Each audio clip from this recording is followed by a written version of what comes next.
네, 녹음 찍겠습니다. 네네, 감사합니다. 네, 음, 어, 우리가 쉽게 생각하지만, 이제 우리 미리 공부하는 가운데서 느껴졌죠.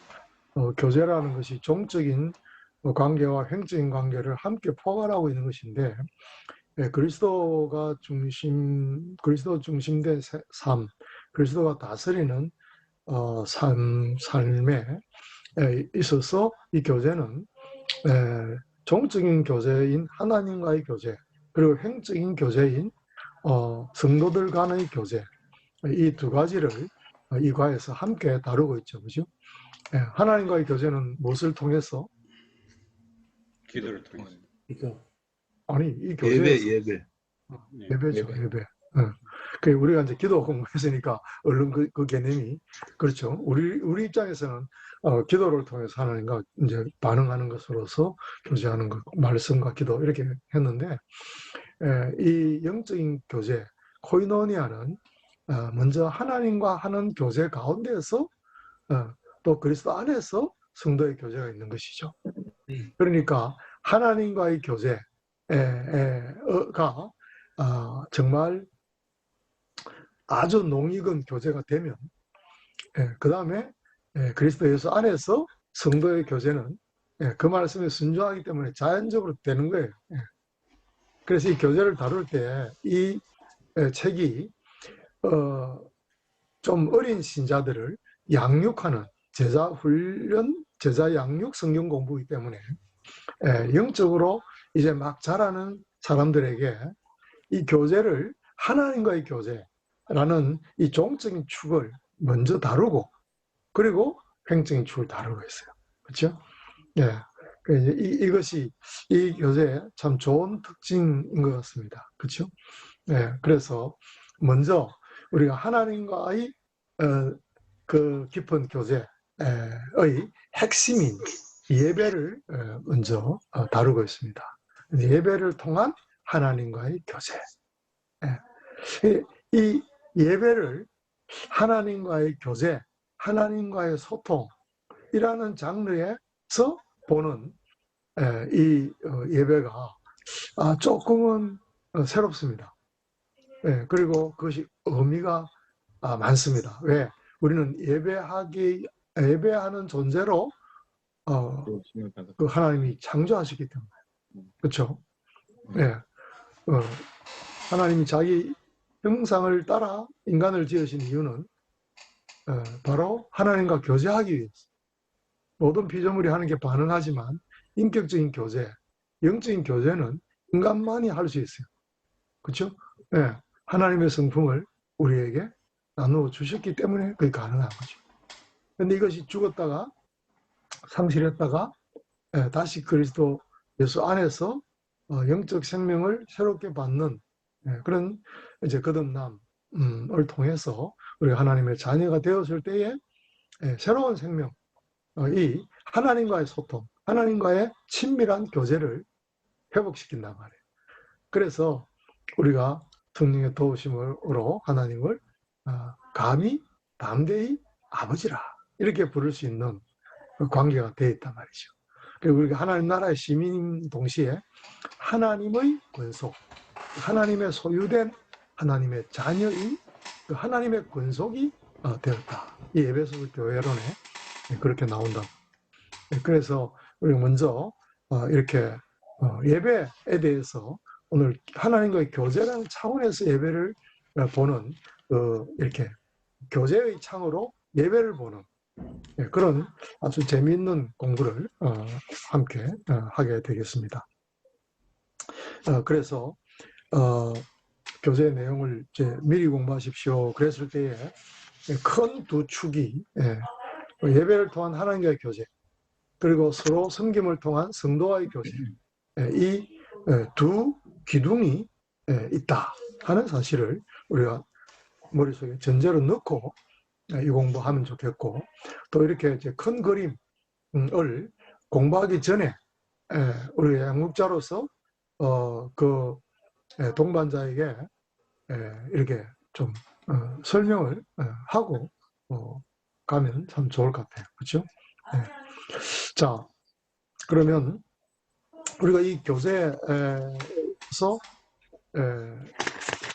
그 앞에 이제 준비 과제 확인하는 것이 일단 오늘 좀 넘어가고 아주 뒤에 은사론에 대한 간단한 또 강의를 좀 해야 되기 때문에 이 교재 부분을 조금 빨리 우리 공부하고 그 다음에 서로 나누고 질문을 통해서 또 서로 쉐어링하는 그런 것에 대한 비중을 늘 가져야 되기 때문에 이 공부를 오늘 그렇게 좀 해볼 수 있게 되기를 바랍니다. 사람들과의 교제를 하려면 이제 만남을 통해서 가능하죠. 따로 떨어져서 뭐 교제가 좀 어렵죠. 만남. 뭐 전화로 만나든지 편지로 만나든지 그죠? 또 얼굴 대면해서 만나든지 어떻게든 그룹이든지 개인이든지 만남을 통해서 다시 교제가 시작이 돼요. 예. 하나님과의 만남도 마찬가지죠. 하나님과의 만남 그것이 바로 예배다. 이런 관점에서 이 교재는 우리에게 중요한 인사이트를 주고 있어요. 그래서 그리스도인의 교제를 생각할 때 항상 먼저 삼위 하나님과의 관계 속에서 우리 하나님과의 교제가 언제나 우선이다. 그리고 그러면 수직의 어떤 긴장이 수평의 고요를 가져오는 이런 하나의 원리 안에서 그죠? 그래서 우리가 먼저 수직적인 교제인 하나님과의 교제를 예배라는 주제로 함께 공부를 해보는 것입니다. 예배의 목적이 뭐냐? 이 질문이 여기 있죠, 그죠? 보통 예배 생각할 때 사람들이 좀 이렇게 어린 신자들 보통 하나님 중심적인 사고보다는 아직도 내 중심이잖아요, 그죠? 내 중심을 가지고 있는데 이제 예수의 제자의 삶을 사는 양육 성경 공부를 하면서 우리가 내 중심이 아닌 내 삶의 주인이신 예수 그리스도 그분을 주님으로 모신 삶을 어떻게 살 것인가 이것이 이제 큰 주제거든요. 그래서 우리가 하나님과의 만남은 예배를 통해서 이루어지는데 그것이 만남이죠. 예배는 하나님과의 만남이다. 이런 전제가 있는 것을 알 수가 있죠. 그래서 주일마다 교회 가고 또 예배 정규 예배 모임 또 교회 모임마다 이제 예배가 있는데 이런 그 예배는 하나님과의 만남이다. 이것이 예배의 목적이다. 그러면 이제 그 다음에 그럼 예배 방법은 어떻게, 예배 태도는 어떻게, 이제 이런 것들이 하나님께 대한 예배, 하나님과의 만남이라는 이 큰 틀에서 이 단어를 잘 픽업하는 것이 참 좋겠다 싶습니다. 예배의 목적. 많은 사람이 예배 드릴 때 김상범 님 이제 네. 젊은 시절 그 하나님 만났는데 하나님 만나고 난 뒤에 처음 예배 드릴 때 그 예배하는 목적이 뭐라고 생각하고 예배를 드렸어요? 그 부분은 뚜렷하게 생각은 안 나고요. 예, 사실은 그 부분은 생각은 안 나는데 예배를 드리면서 그러니까 준비 찬양을 들으면서 그러면서 또 설교를 들으면서 계속 울었던 기억밖에 안 나네요. 그렇구나. 하나님께서 그냥 은혜로 부르셔가지고 보통 그런 부름 안에서 교회 가고 예배 드릴 때는 참 눈물 나고 정말 그 은혜가 되고 그렇죠. 너무 감격스러우니까 다른 게 생각이 잘 안 나죠. 맞습니다. 그러네요. 이은혜님은 어땠습니까? 맨 처음 그 예배 드리러 교회 갈 때 예배 목적과 관련해서 어떤 생각을 가지고 예배했습니까?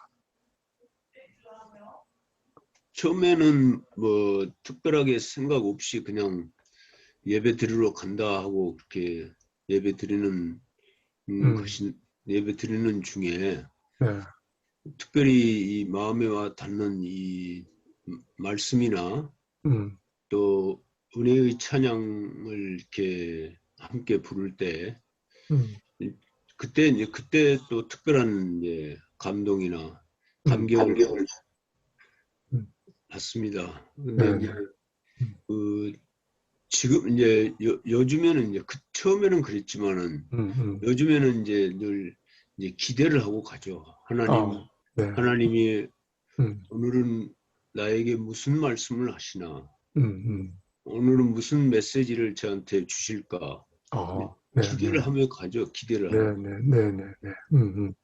오케이. 오늘 이 교재 공부하면서 그 예배의 목적이 내가 가진 기대 하고 오늘 이 공부하고서 달리 느낀 거 있어요?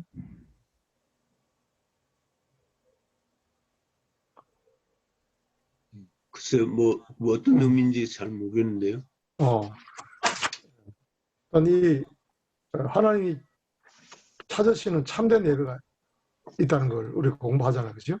예, 예, 참된 예배는 그 이제 옛날 개혁 성경의 신령과 진정으로 드리는 예배. 지금은 이제 그 원어의 뜻에 맞게 이제 개혁 개정에서는 예, 그 신령과 진리로. 신령과 진리로, 그죠? 영과 진리로. 예, 신령이란 말을 하지 않고 영과 진리로 이렇게 바꿔서 이제 표현했어요. 예, 그것이 이제 원어의 원래의 뜻인데 전에 개혁의 신령과 진정으로라고 하니까 이건 좀 참된 마음으로 다른 종교의 그 예배 어떤 태도하고 좀 비슷하게 그렇게 이제 이해하고 해석을 했죠. 기독교에서 하나님이 찾으시는 참된 예배, 영과 진리로 예배하는 자를 찾으신다. 완전 다른 뜻이거든요. 예. 그래서 오늘 거기에 조금 주목할 필요가 있겠고, 예배를 통해서 하나님이 원하시는 것은 무엇입니까? 이런 이제 첫 번째 질문이 거기에 있습니다. 예. 그 레위기서죠, 그죠? 레위기서 10장 3절의 말씀을 보라 그랬는데, 예, 그 하나님 원하시는 바가 무엇입니까? 어떻게 기록을 하셨어요? 최승신.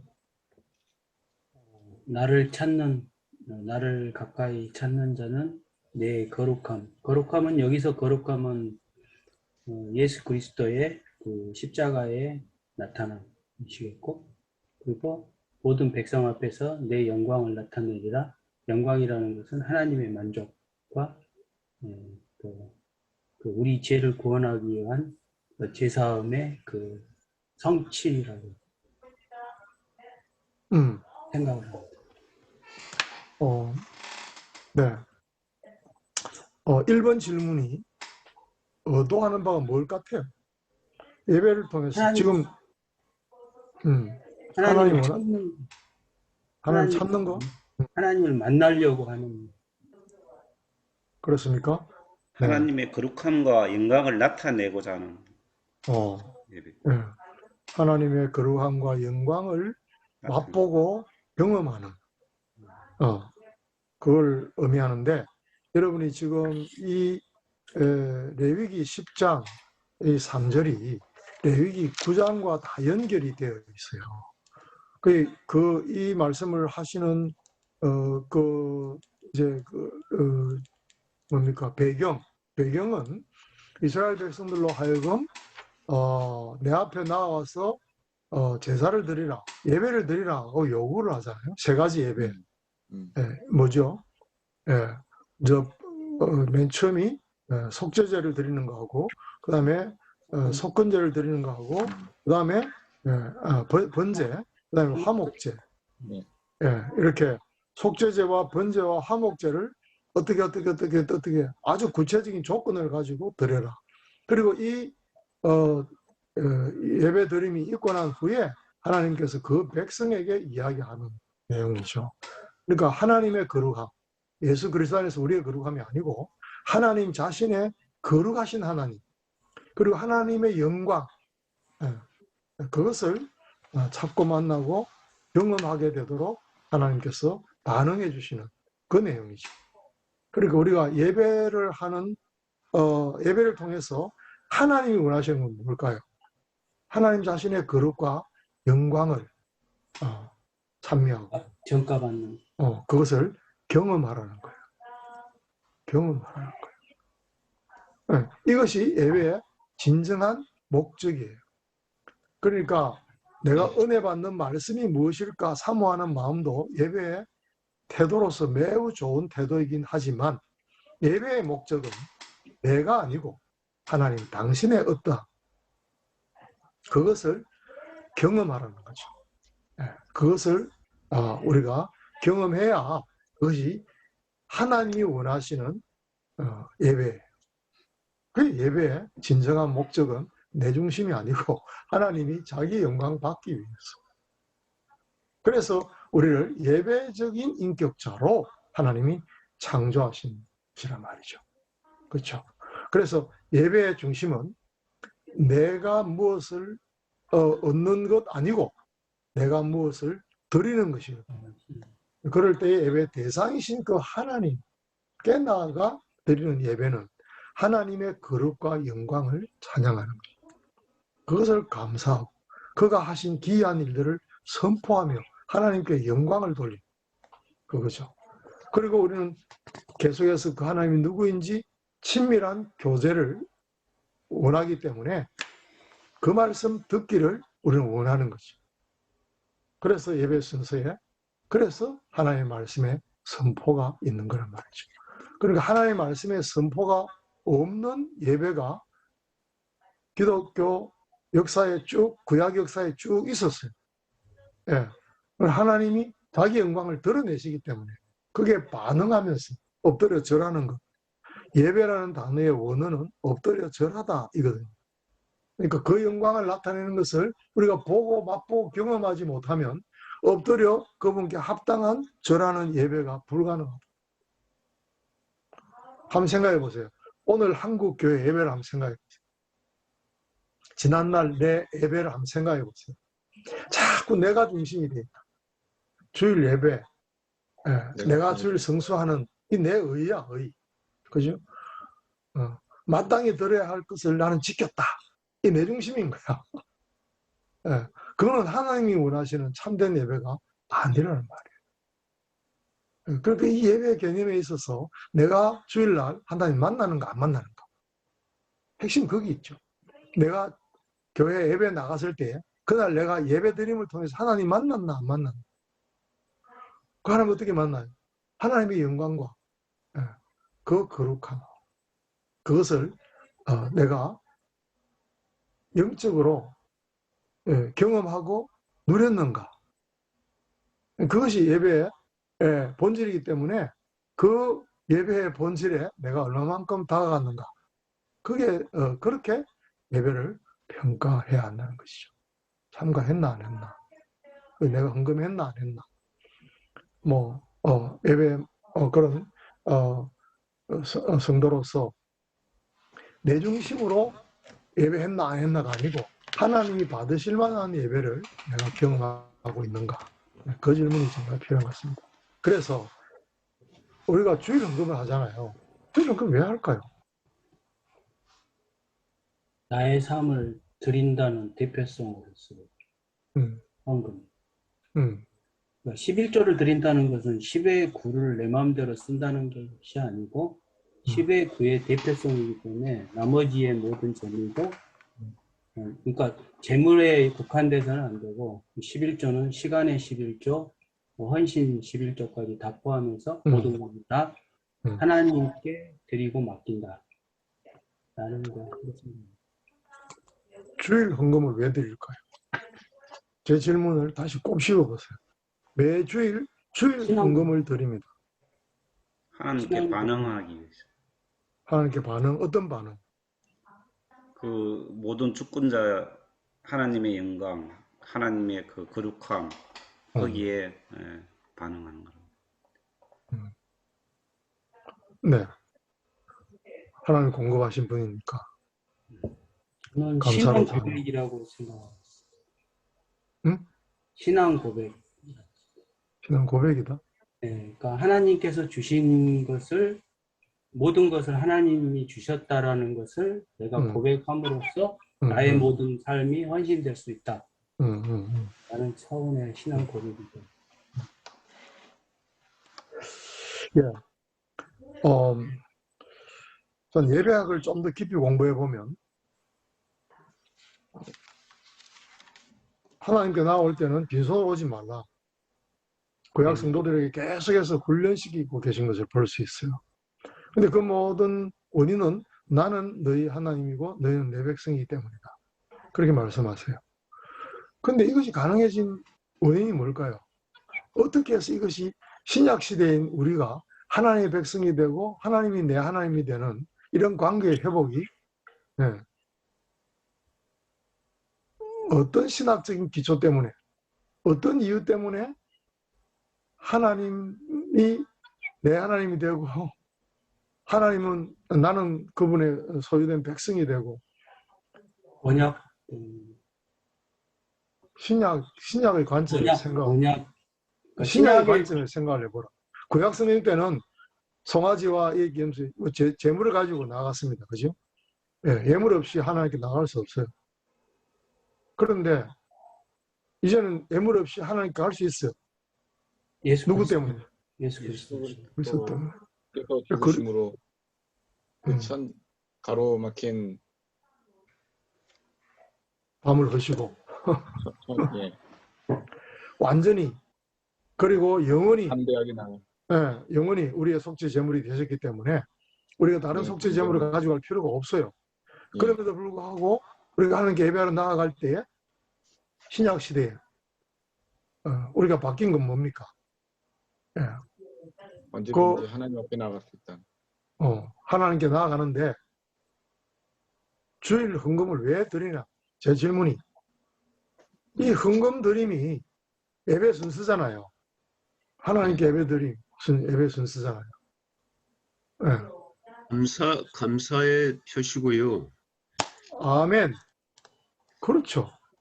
바로 구원받은 은혜에 대한 감사예요. 재물이 필요해서 헌금 드리는 거 아니에요. 그건 조건이 되지. 그런데 이것은 조건은 예수님이 완벽히 영원히 해결해 주셨어요. 근데 신약시대에 왜 또 헌물을 가지고 그럴까요? 그것은 우리의 하늘 아버지가 되시고 다시 그분은 나의 하나님이 되시고 우리는 그의 소유된 백성이 된 이 구원의 은혜에 대한 감사와 감격, 거기에 대한 표현이죠. 그리고 신약 성도들이 헌물을 드리는 이유는 구제를 위해서. 맞죠? 구제를 위해서. 구제를 위해서. 왜? 하나님 공평하게 되는 것을 원하시기 때문에. 그래서 내 소유의 일부를 드리는 건데 초대교회 때는 자기 소유를 제 것이라 하는 사람이 아무도 없었어요. 다 소유와 재물을 팔아 사도들 발 앞에 갖다 놓고 그럼 다 공유했어요. 자기 것이라 생각지도 않고 공유했어요. 이게 이제 하나님의 가족이에요. 가족견이며 하나님의 가족 공동체인 교회. 이게 신약의 교회죠. 그게 옛 질서가 아니고 새 질서죠. 그런 근본적으로 우리의 구원에 대한 은혜의 삶을 그리스도 중심으로 어떻게 살아야 되는가 하는 것이죠. 그래서 이것이 구원에 대한 감사의 표현이라고. 그렇기 때문에 주머니 안에 있는 쓰다 남은 돈을 헌금함에 넣는 것은 안 된다. 그것은 정말 예배자로서 우리가 합당한 태도이면 구원의 은혜에 대한 감격이라 생명보다 소중한 영원한 영생을 선물로 받았어. 거기에 대한 감사와 감격의 표현으로서 주일 헌금이라면 그 헌금은 좀 준비된 헌금, 마음이 담긴 헌금. 그렇죠? 그렇게 되는 것이죠. 그래서 옛날에 우리 어머니들, 할머니들이 자식들 교회 주일학교 보낼 때에 빳빳한 새돈, 아주 빛이 반짝반짝 나는 새로운 동전 이런 걸 준비하고 그런 것이 잘 없기 때문에 옛날에는 다리미로 다려가지고 예, 그렇게 빳빳하게 된 예, 돈을 하나님께 드리는 거니까. 하나님께 드리는 거니까. 예, 그렇게 했던 것이죠. 시대가 달라졌어요. 오늘 온라인으로 헌금하는 그런 일도 이제 많아지고 뭐 그렇게 했지만, 그러나 그게 예배 순서로서 헌금은 하나님께 드림이라는 것인데, 주일 헌금은 어떤 의미일까? 그것은 구원의 은총에 대한 감사의 예물이라고. 그러니까 우리가 그걸 가지고 가면 그건 하나님께 대한 반응이잖아요. 그래서 그게 중요한 거죠. 여기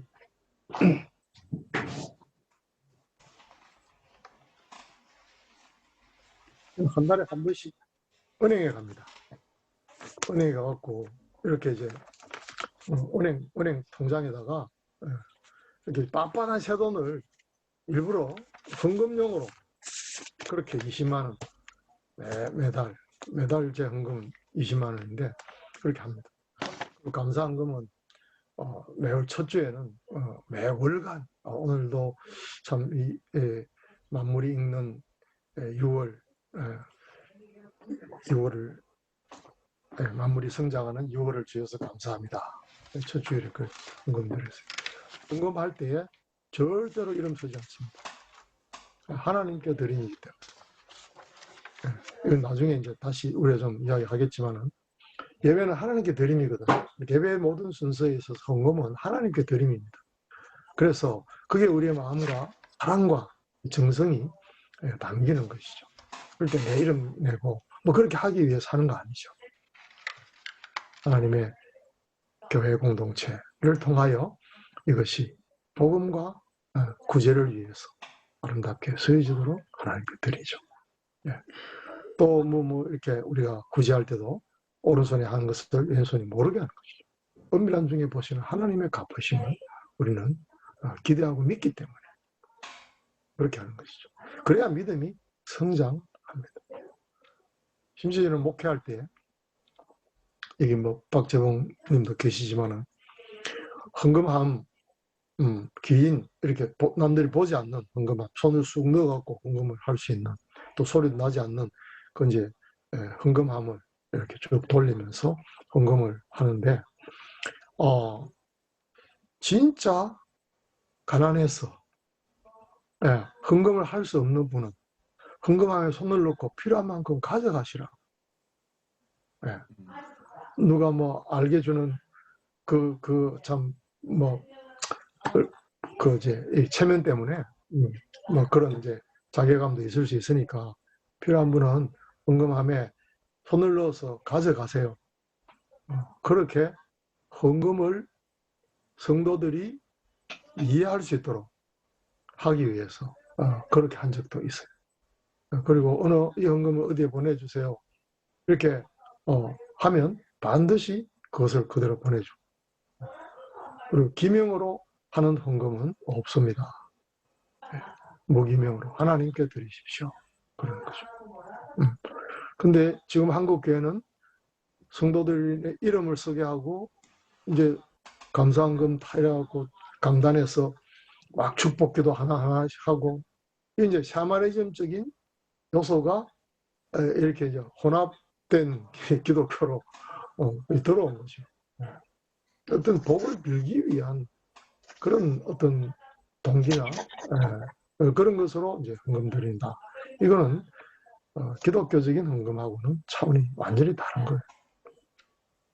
그래서 그런 것들을 우리가 다시 한번 진정하게 생각하면서, 내 이름을 내는 것은 땅에서 이미 상급을 받아버린 것이니까 하늘에 상급이 없다는 사실을 기억하고, 소유의 많고 적음이 문제가 아니고 우리의 동기를 보시는 하나님 앞에서 예배의 목적, 그것은 하나님께 드립니다. 그렇기 때문에 하나님께 드리는 것으로서의 헌금은 내 이름 쓸 필요 없다. 왜? 이름 쓰면 하나님 모르실까 봐. 그리고 주보에 전부 다 헌금 얘기하고 내 헌금이 들어갔나 안 들어갔나 그것도 막 조사하고, 교회 헌금을 교회에게 낸단 말이에요. 교회에게. 그리고 그것이 이렇게 좌우간 교회의 헌금 담당하는 그 집사 뭐라 그럽니까? 재정장. 회계 재정. 장 그렇게 하는 분들이 여러 가지 그 마음의 갈등과 시험이 많다잖아요. 예. 그리고 자기 신앙 성장에 방해가 되어서 나는 회계 집사 못하겠다고 이제 그러는 분들도 심지어 있죠. 예. 자, 예배를 통해서 하나님이 원하시는 바는 하나님의 거룩과 영광을 맛보라는 거예요. 예. 맛보게 하는 거예요. 왜? 교제니까. 친밀한 교제니까. 그렇죠? 자, 넘어가서 참 예배를 하기 위해서 예배하는 사람들의 자세가 중요한데 요한복음 4장 24절에 이제 그 사마리아 여인과 이제 대화하시면서 우리 조상들은 저 산에서 예배하라 그러는데 당신들 유대 사람들은 저 예루살렘에서 예배해야 된다 하니까 장소 문제에 대해 질문을 탁 합니다. 예수님께서 예배하는 자는 참되게 예배할 때 원하는 곳이 있다 그렇게 말씀하시면서 가르치시죠. 영과 진리로 예배할지니라. 영어로 하면 the spirit and the truth. in the spirit, in the truth 이렇게 되어 있어요. 이게 spirit, 그래서 영을 성령으로 이해할 수도 있고, 혹은 우리 안에 있는 어떤 영적인 그런 것으로 이해할 수도 있고, 뭐 이렇게 해석자에 따라 다르죠. 저는 철저히 성령님으로 이해합니다. 성령님. 우리가 참된 예배는 성령님의 도우심 없이는 불가능합니다. 또 진리도 마찬가지인데, 진리. 하나님이 이렇게 예배하라 하고 가르치신 것이 있어요. 그 하나님께 합당한 예배는 이런 것이다 라고 가르쳐 주셨어요. 그러니까 그 진리 안에서 예배 순서를 정할 때 다 이런 이유 때문에 예배 순서 하나하나가 있는 것이죠. 자, 한번 물어봅시다. 진리 안에서 드리는 예배하고 매우 관계된 이 신약 교회의 예배 순서가 하나 있는데, 그것이 교동문입니다. 교동문이 예배 드림과 무슨 상관이 있어요? 신앙 고백이 신앙 고백. 신앙 고백은 사도신경으로 신앙 고백 있잖아요. 그러니까 예배 순서가 그건 예배 드림과 관련이 있어서 그 순서가 있는 거란 말이에요. 그래서 우리가 교동문을 함께 낭독할 때에 왜 예배 순서로 교동문이 무슨 의미일까? 이런 생각을 해보신 적이 있습니까? 해당에서 그 1년 동안에 읽어야 할 말씀들을 그러니까 매주 읽으면 52주 동안에 읽으면 물론 이제 그때는 초대교회 때는 그 초대교회 이전에 회당 문화에서는 그 구약 성경이겠지만 그것을 읽음으로 해서 말씀을 선포하는 그런 것이 교동문. 그래서 주로 교동문은 시편을 많이 읽는 걸로 알고 있습니다. 그러니까 이제 최성신님은 신학 공부를 하니까 복잡하게 생각하는 거예요. 매우 단순하게 생각해 보세요. 교동문이 성경을 읽잖아요. 주로 시편도 있고 뭐 교동문을 정의한 것이 신약도 있잖아요. 있는데 이 교동문을 함께 읽는단 말이에요. 교동문의 이유는 이제 사회자와 회중이 서로 돌아가면서 하나님의 말씀을 읽는 것으로서 그 예배드리거든. 예배드린단 말이에요. 내 유익을 얻는 것이 아니라 그것이 예배 순서로서 하나님을 기쁘시게 하는 순서란 말이에요. 매우 중요한데 사실 교회에서 그걸 안 가르쳐요. 몰라요, 성도들이. 몰라요. 네. 그것은 식탁의 교제예요. 하나님의 백성들이 함께 모였을 때 하나님의 말씀은 영의 양식이잖아요. 그러니까 하나님이 주시는 영의 양식을 식탁에 둘러앉아서 함께 나누는 것이 교동문이에요. 그러니까 우리는 한 가족이다. 이것을 식탁의 교제, 영적인 식탁을 함께 나누는 말씀의 교독을 통해서 하나님을 기쁘시게 하는 순서란 말이에요. 그리고 우리는 그것을 통해서 하나님 주는 영의 양식을 통해서 그걸 교독함으로써 하나님이 어떤 분이신지 또 하나님이 하신 놀랍고 귀한 일들을 함께 기억하면서 하나님께 감사의 예배의 한 순서가 되는 것이죠. 이해되십니까? 예. 그것이 다락방 예배의 특징입니다. 그분들은 항상 성경을 읽고, 그죠? 읽는 순서가 있어요. 그걸 함께 듣는 거예요. 손에 성경이 없으니까 교독을 못해요. 그러나 회당 예배의 중심은 하나님의 말씀을 선포하고 가르치고 읽고 듣고 그렇게 하는 거예요. 회당 예배. 거기에 이제 하나의 큰 줄기죠. 신약 예배의 한 줄기. 그리고 이제 또 하나는 구약의 성전 예배. 거기서 오는 줄기가 또 하나 있어요. 이 두 개가 합쳐서 신약의 예배의 순서로 이렇게. 이제 그건 예배학을 공부하게 되면 그런 내용들을 다 배우게 되는데, 아무튼 신학을 공부하게 되면 좀 복잡해져요. 그래서 우리가 그 성령님께 의존하면서 전 성경 본문을 좀 더 깊이 묵상하는 훈련을 더 많이 할 필요가 있는 것 같아요. 그래서 무슨 지식이 계속 더해지는 것으로서 우리 신앙이 자라고 깊어지고 그런 건 아닌 것 같아요. 옛날에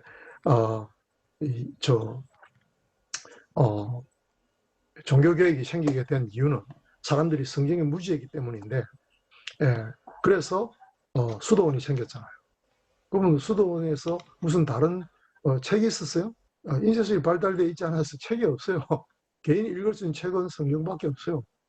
그래서 라틴어로 된 그 성경을 읽고 묵상하는 것으로서 이 종교개혁이 준비되고 예비된 거예요. 그것이 이제 수도원이죠. 이제 수도원 통해서 또 그 수도사들을 통해서 로만 캐토릭의 반종교개혁이 그 안에서 자체적으로 또 일어나고 세계 선교가 일어나고 그렇게 된 거거든요. 그래서 교동문이 예배에 있어서 매우 중요한 순서인데 그 의미를 사람들이 누리고 즐거워하며 하나님을 기쁘시게 하는 예배 순서로 의미를 그걸 모르고 하니까 이게 참 안타깝죠.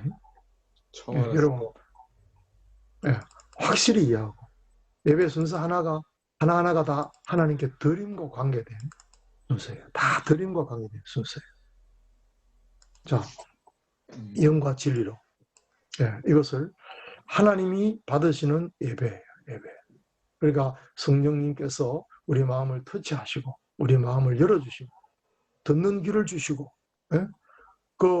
우리 생각을 열어서 참 하나님을 만나는 그 지성소에서 하나님의 임재를 느끼는 그 예배.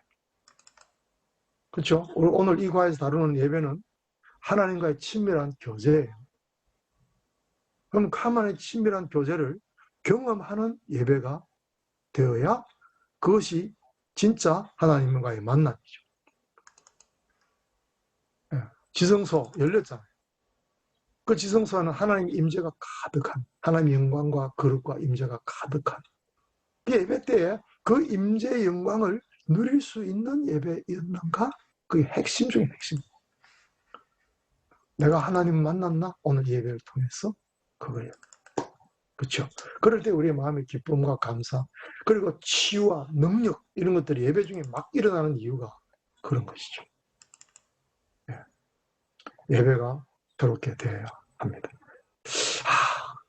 그래서 내가 자꾸 개척교회 해보고 싶은 생각이 또 나네. 내가 공개 예배할 때에 개척할 때에 이런 걸 알았기 때문에 다른 교회에서 예배드리고 이렇게 했던 것 유익한 점이 참 늘 있었지만은 굉장히 아쉬움이 있었던 거예요. 자, 시편 95편에 구원받은 은혜 감사 감격하면서 하나님께 예배드리고 전도서 5장 1, 2절 이런 내용들 보셨는데 외적인 자세를 또 가르쳐 주시는 것이죠. 그래서 우리가 이제 내적으로 하나님이 그 받으시는 예배를 드리는 그런 자세가 중요하고 또 외적으로 우리가 어떤 태도와 그 몸과 마음, 시간 이런 것들을 가지고 하나님께 예배해야 되는지 참 예배 라는 것을 생각해 보았습니다. 이렇게 되면 오늘 여기까지 이제 설명 듣고 우리 공부하면서 이제 우리가 그 동반자에게 질문해 볼 필요가 있어요. 이걸 공부하기 전까지 그 예배가 하나님께서 받으시는 예배가 됐을 것 같아요? 뭐 이런 질문 단도직입적으로 한번 해볼 수도 있겠고, 정말 하나님께서 받으시고 내가 하나님과 친밀한 교제를 느꼈다. 이렇게 은혜 받은 감격이 있는 예배를 드려보셨나요? 네, 이런 질문. 그렇게 해서 그걸 확인해 보고, 나는 뭐, 다, 복 받기 위해서 교회 나왔고, 복 받기 위해서, 기도하면 하나님이 들어주신다 그래서 교회 나왔고, 그래서 예배 참석하는데, 예배가 그게 아니었네요? 뭐 이렇게 반응한다면 이분이 예배에 대해서 하나님과의 친밀한 교제라는 관점에서 예배를 새롭게 이해했구나. 그런 것들 진단해 볼 수 있겠죠. 예배 복잡할 필요 없습니다. 그러나 예배는 우리의 마음과 삶을 하나님께 드리며 그 안에서 하나가 되는 시간이어야 합니다. 사도행전 2장 42절에 그들이 모일 때마다 사도의 가르침을 받았어요. 이 진리 안에서 예배 드리려면 가르침이 필수죠. 그래서 성경 공부해야 되고, 저는 목회할 때 예배를 11시에 드리지만은 성도들이 9시까지 나와가지고 예배론 공부하고 교회론 공부하고 그리고 예배 드리도록 3개월씩 그 2개를 공부해야 우리 교회에 등록할 수 있도록 그렇게 해서 예배를 알고 드리는 예배와 예배 잘 모르고 드리는 예배는 굉장히 큰 차이가 있다는 것. 우리 이제 신학교 후배들이 이렇게 우리 교회 와서 예배 드리는 사람이 있었어요. 오는 날 보니까 또 있고 뭐 그렇게 해서 한 10명 정도가 우리 교회 예배를 이렇게 오는데 저를 만나서 예배가 다른데요. 뭐가 다른지 좀 구체적으로 좀 배우게 해주세요. 그래서 신학도들 후배들과 함께 예배학을 3개월 또 공부하는 시간을 내가 보냈어요. 근데 어쨌건 사도의 가르침을 받아. 참 중요하죠. 그래 오로지 기도에 힘쓰니라. 말씀과 기도. 이것이 교회 안에 풍성하게 되면 좀 하나님과의 친밀한 만남이라는 이 하나님과의 교제가 정말 의미 있어진다. 예배를 통해서. 그렇죠? 이외에 예배에 포함되어 생각해 보십시오. 욥기상 16장, 골로새 3장, 또 시편 47편 그렇습니다. 시편 47편에 보면 독특한 표현이 나오는데 거기에 너희 의인들아 손바닥을 치고 즐거운 소리로 하나님께 외칠지어다 이랬어요. 손바닥을 치며 즐거운 소리로 크게 하나님께 찬송해라 이렇게 되어 있어요. 그런데 이 요절 때문에 제가 전도관 2단에 빠졌습니다. 주일학교 잘 다니다가 중학교 1학년 때 전도관에 다니는 영어 선생님 과외 공부하러 갔다가 자꾸 성경에 대해서 저한테 질문을 하니까 지기 싫어갖고 대답을 하는데 시편 47편을 탁 열고 이거 한번 읽어보라는 거예요. 1절에 너희 의인들아 손바닥을 치며 즐거이 하나님께 찬송하고 크게 외칠지어다. 너희 기성교회 손바닥을 치며 찬송하나 안 하나 이래 묻는 거예요. 안 했거든요. 장로교는 손바닥 치며 찬송하는 그런 전통이 없습니다. 매우 경건한 예배입니다. 약간 이성적인 예배가 장로교 특징입니다. 말씀을 강조합니다. 그런데 이 찬양, 예배가 찬양 중심이라는 사실은 깊이 있게 가르치지를 않아요. 그래서 설교 듣는 것이 예배 중심이에요. 예배를 인도하시는 목사님도 설교가 목회의 핵심이다 이렇게 생각한다. 아니, 예배자로 만드는 것이 목회의 핵심이에요. 그러니까 이게 뭔가 좀 두 기둥이 잘 균형을 이뤄야 돼요. 하나만 계속 강조하다 보니까 정말 우리 자신을 하나님께 드리는 이 드림에 대한 예배가 너무나 약화된 것이죠. 그렇습니다. 그래서 전도관에 가니까 와 무릎 꿇고요 찬송가를 전부 외우고 막 손방을 치면서 막 찬송을 부르는데 내가 기가 죽어가지고 늘 내 옆에서 컨닝하는 이 친구가 나보다도 찬송을 다 외우고 잘한단 말이에요. 나 지기 싫은 거야. 그래서 다음날 바로 새벽기도 갔어요. 전도관 새벽기도. 그래서 2년 동안 전도관에 푹 빠져 있었죠.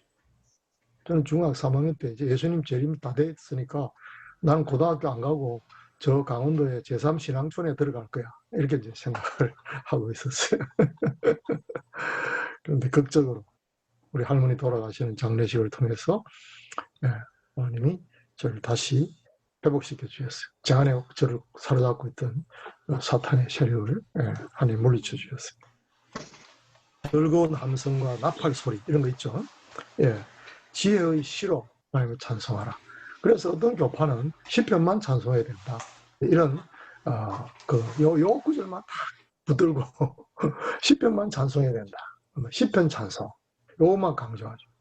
또 어떤 하나님의 교회라는 그 교단이 있어요. 어떤 복음주의 큰 교단인데 하나님의 교회인데 그 교회가 나눠졌어요. 그 유악기파, 무악기파 이렇게 나눠졌어요. 악기로 하면 안 된다. 시편 찬송만 해야 된다.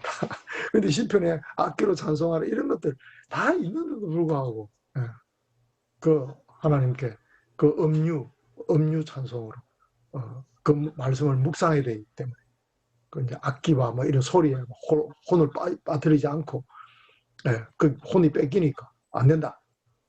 그 악기 소리 없는 무악기파 그 예배가 진짜 성경적 예배다. 이렇게 파가 갈렸어요. 교단이 갈라졌어요. 웃기죠. 네. 아무튼 하나님의 이름에 합당한 영광을 그에게 돌리고 재물을 하나님께 가지고 그 앞에 들어갈지어다. 이런 예배에 포함되어야 할 이런 요소들을 이런 것을 볼 수 있습니다. 그 다음에 중요한 것은 찬양. 찬양은 하나님을 예배하는데 가장 중요한 요소입니다. 여러분 여기 붉은 줄을 쳐놔야 됩니다. 가장 중요한 요소입니다. 우리가 이제 역대상 16장 29절 30절 나중에 하나님의 속성 그 공부할 때 하나님 성품 공부할 때 이것이 요절로 나옵니다. 중요한 요절인데 하나님의 영광과 거룩과 능력 그것을 찬송하는 이거 위에 걸 내가 잘못 봤네. 찬양이죠, 찬양. 이 찬양이 바로 구약 성경을 해석하는 히브리서가 항상 찬송의 제사를 하나님께 드리자. 성령 충만한 성도들이 마땅히 들어야 할 것 거기에 두 가지 나오는데 항상 찬송의 제사. 또 하나는 옛날 개혁 성경에는 이것을 찬미의 제사라 이렇게 표현했죠. 찬미의 제사. 또 하나는 우리가 하나님께 드리는 헌물이 향기로운 제사이다. 우리가 구제하는 것이 향기로운 제사이다. 구제가 바로 하나님께 드리는 제사이다. 이런 표현이 히브리서 13장에 있는 것을 볼 수가 있습니다. 그렇습니다. 자, 1번, 2번, 3번, 4번, 5번 한 분씩 차례대로 돌아가면서 한번 읽고 답해볼까요? 자, 박재봉님. 찬양을 통해 우리의 구원하신 하나님에 대한 절대적인 신뢰를 선언하며 사탄의 공격에 대항하는 믿음의 방패를 들게 되며 주님의 능력을 내시게 할 수 있습니다. 네.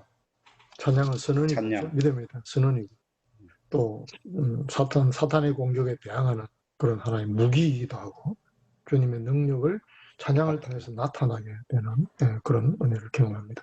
찬양을 통해서 저는 구원받을 때 찬양 통해서 예수님이 영접했습니다. 초등학교 5학년 때, 국민학교 5학년 때 주일학교 오후 예배 시간이었는데 예수 나를 위하여 십자가를 질 때 세상 죄를 지시고 고초당하셨네. 예수여 예수여 나의 죄에 법의 피를 흘리니 죄인 받으소서. 그 찬송하다가 예수님은 내 개인의 구주로 영접했습니다. 그리고 눈물이 나고 그때부터 막 하나님 말씀이 너무 뭐 달고 맛있고 성경이 막 읽어지고 막 전도가 되고 예배가 기다려지고 막 그런 이제 영적인 새 생명이 새롭게 주어진 그런 증거들이 인격과 삶 속에 나타나기 시작했습니다. 자, 2번 김상범님.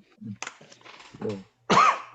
찬양은 우리 삶 가운데에서 성령을 자유롭게 합니다. 때로는 찬양이 하나님의 성령의 새로운 감동에 앞서가기도 합니다. 찬양을 통해서 하나님의 성령의 감동이 확 부어지고 느껴지는 그런 찬송을 경험해야 합니다. 왜냐하면 하나님은 찬송 가운데 거하시는 하나님이라고 말씀하고 계십니다.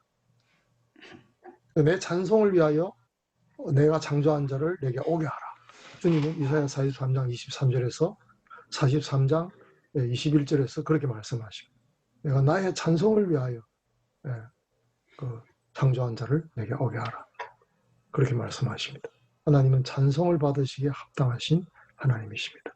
영광과 능력과 위엄과 하나님의 사랑을 우리는 찬송을 통하여 하나님께 반응함으로 경배합니다. 이것이 하나님과의 교제이죠. 그리고 일상의 삶 속에 흥얼흥얼 찬송이 막 나온다면 내가 하나님과 친밀한 교제 안에 그걸 누리고 있다. 그런 증거입니다. 그런데 내 입술에 찬송이 사라져 버리고 마음속에 찬송이 흥얼거리지 않게 되는 그런 영적인 드라이한 상태를 경험합니다. 아, 하나님과의 관계가 멀어졌구나. 우리 생각하면 틀림없습니다. 은혜 받은 성도, 은혜 충만한, 성령에 충만한 성도는 찬미의 제사를 하나님께 늘 드리게 되겠죠. 자, 3번 우리 최성신님. 찬양은 모든 진실한 그리스도인들의 연합에 크게 기여합니다. 네. 그런 이유가 뭔지 아세요? 구약 성경을 보면 아주 적절한 여러 구절들을 볼 수 있습니다. 특별히 이사야 12장을 보면 1장에서 4장까지는 구원받는 은혜에 대하여 그게 나의 나를 나라는 1인칭 주어로 쭉 나오고 8번, 그리고 5절 6절은 우리라는 복수가 주어가 되어 있습니다. 그 내용은 바로 예배입니다. 근데 그 예배는 몽땅 찬양 드리는 것으로 되어 있습니다. 하나님의 이름과 그가 하신 기이한 일들을 크게 외쳐 부를지어다. 그렇게 되어 있습니다. 그래서 찬송을 예배이기 때문에 하나님은 혼자 드리는 예배만 받으시기에는 너무 크신 분이세요. 천군 천사들과 함께 땅에 과거와 현재와 미래에 있는 모든 성도들이 찬양 드리고 예배하기에도 부족하신 크신 하나님이십니다. 그렇기 때문에 예배 드림은 항상 공동체적으로 드리는 것을 하나님 더 기뻐하신 것을 알 수가 있습니다. 구원은 개인적으로 받지만 예배는 공동체적인 예배. 그러니까 성경이 의미하고 말하는 하나님 받으시는 예배다. 그래서 절기를 정하고 예배하는 날을 정하고 이렇게 했고, 초대교회도 안식일 지난 첫날에 주님의 날로 나를 예배하는 날로 구약의 안식일의 의미를 주일로 바꾸어서 부활하신 예수님을 기념하는 날로 그렇게 주일 예배를 드리게 된 것이죠. 자, 4번 연을님. 찬양은 우리의 마음을 주님께 고정하는데, 우리의 길을 주님의 말씀에 집중하는데, 그의 사랑이 우리 마음에 부어지기 위하여 준비하는데 도움이 됩니다. 네, 그렇습니다. 그래서 찬양은 하늘나라의 언어이기 때문에 찬양을 통해 하늘나라를 미리 맛보게 됩니다. 그랬죠? 에베소서 5장 19절 보면 오직 성령의 충만함을 받아라. 그리고 맨 첫 번째 충만한 증거가 거의 6가지 쭉 나오는데 그중에 첫 번째 시와 찬미와 신령한 노래로 하나님께 찬양하며, 이게 첫 번째. 성령 충만한 증거는 예배 대상이신 하나님과 친밀한 교제 가운데에서 우리가 시와 찬미와 신령한 노래를 통하여 하나님과 교제하는 그것이 첫 번째 반응이죠. 여호와께 드리는 새 노래라고 말씀하고 있고, 그의 이름과 그의 하신 일을 찬송할지어다. 이사야 12장 5절 6절. 여호와께 드리는 새 노래. 찬송은 하나님께 드리는 노래. 그 때문에 사실은 내 막 그 노래 자랑 아니거든. 근데 성가대 하다 보면 좀 노래를 잘하도록 자꾸 격려하기 때문에 내 노래가 제대로 되고 있나 그게 관심이 너무 많아. 하나님께 드리는 새 노래거든. 찬양은 대상이 있는. 그러니까 청중들, 뭐 관중들을 위한 노래가 아니죠. 내 노래 자랑 아니죠. 하나님께서 영광을 받으시는가 아닌가. 여호와께 드리는 새 노래. 이제 그 요한계시록에도 이런 표현이 여러 곳 나옵니다. 그렇습니다. 하나님께 드리는 새 노래다. 대상이 있는 노래. 하나님께 드리는 노래. 자, 여기까지 우리가 예배를 통한 하나님과의 교제에 대해서 생각했습니다. 5번에 있는데. 5번도 네? 있습니다. 5번 제가 좀 했잖아요. 네, 있습니다. 제가 했습니다. 하늘나라의 언어이기 때문에 찬양을 통하여 하늘나라를 미리 맛보게 됩니다. 그래서 정말 이 찬양이 있는 예배가 성령님께서 막 부어지는 단계가 되면 치유가 막 일어납니다. 치유가 막 일어나고 우리 안에 있는 막 악의 찌꺼기 막 이런 거 내면적인 그런 내면의 그 찌꺼기들이 막 쓰러지가 막 씻겨나가는 그런 영적인 경험을 하게 됩니다. 그럴 때 암도 낫고 막 그렇게 병이 막 낫죠. 그리고 막 사탄의 세력이 물러가고 막 공동체가 온전히 성령 안에서 막 하나가 된 그 화합 그것을 확 느끼죠. 그런 예배를 좀 경험해 봐야 되는데 여러분 예수 전도단 가가지고 그 DTS 그런데 참여해서 이제 막 내가 깨지고 막 하나님이 내 인생에 막 그런 목표가 되고 이런 이제 생애 설계가 막 이렇게 그 하나님 중심으로 이 휠 얼라이먼트가 막 돼요. DTS 5개월 하고 나면 그렇게 해서 사람이 확 바뀌거든요. 그러면 제일 먼저 달라진 게 예배. 그리고 특별히 찬송 있는 예배에 그만 하나님의 성령이 임재해갖고 방언이 터지고 방언 찬송이 나오고 막 사람들이 막 그 찬송 가운데 막 하나가 돼가지고 막 할렐루야 아멘 막 들어갑니다. 그러고 한 30분 예배해 보십시오. 병이 다 낫지. 기뻐서 어쩔 줄 모르니까.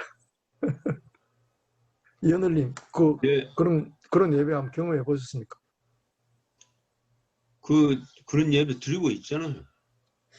네네네. 우리 충만하시죠. 그러니까 뭐 좀 다르다고 보니까. 그렇죠. 예.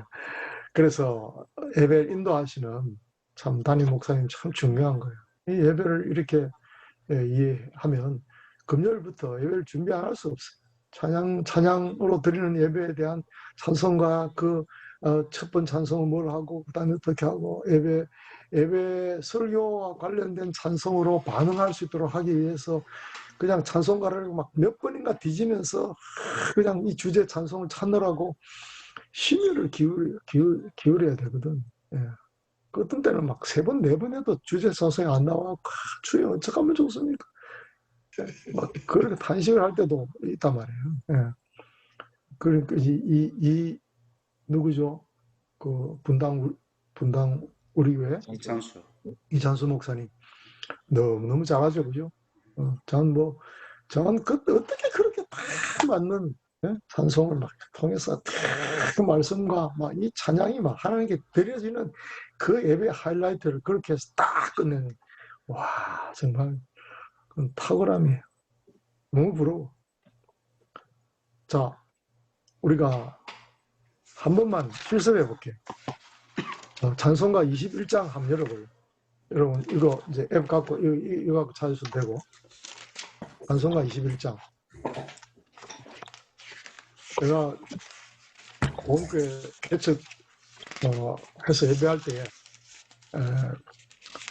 찬송을 어떻게 부르는지에 대한 것을 성도들에게 가르치고 예배 순서마다 이 순서가 왜 예배 순서와 관련되어 있는지 의미를 계속 설명하면서 진짜 계속 들어오다 보니까 어쩔 수 없이 예배 시간마다 이제 사도생님을 성경을 통해서 우리가 하나님께 신앙 고백을 드리겠습니다. 이것은 나의 신앙 고백이기 때문에 의미 없이 줄줄줄줄줄 암송하는 것은 절대 안 됩니다. 그러니까 하나하나 음미하면서 하나님께 나의 고백으로 드리십시오. 이렇게 멘토를 하고 항상 순서를 진행했어요. 뭐 몇 년 동안 그랬던 것 같아요. 그래서 우리 교회 성도들은 예배 순서의 의미를 딱 캐칭하면서 예배드리기 때문에 예배가 달라져요. 21장 다 찬양하여라. 여기 관련된 성구는 시편 103편 2절. 몇 절이죠? 2절. 2절이죠. 내용은 우리의 영혼아 여호와를 송축하며 그의 모든 은혜를 잊지 말지어다. 네. 이게 이제 다 찬양하여라. 이 찬송이에요. 다 찬양하여라. 전능한 창조의 주께 내 혼아 주 찬양 평강과 구원의 주님 성도들아 주 앞에 이제 나와 즐겁게 찬양하여라.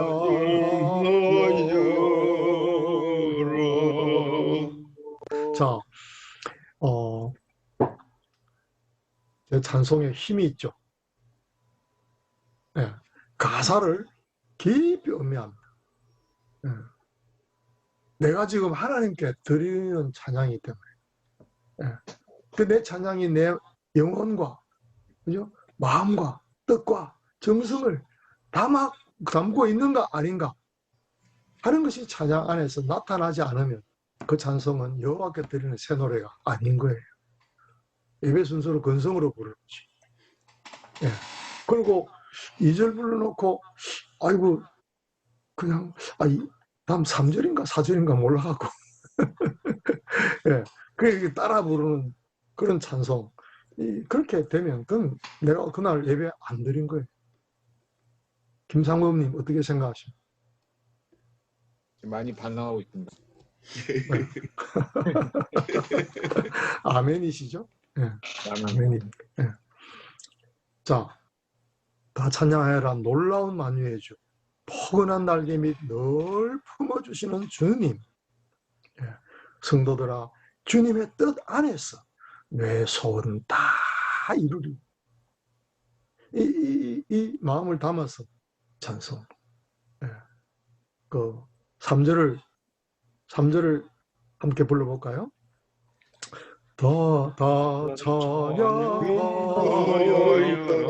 온 마음을 바쳐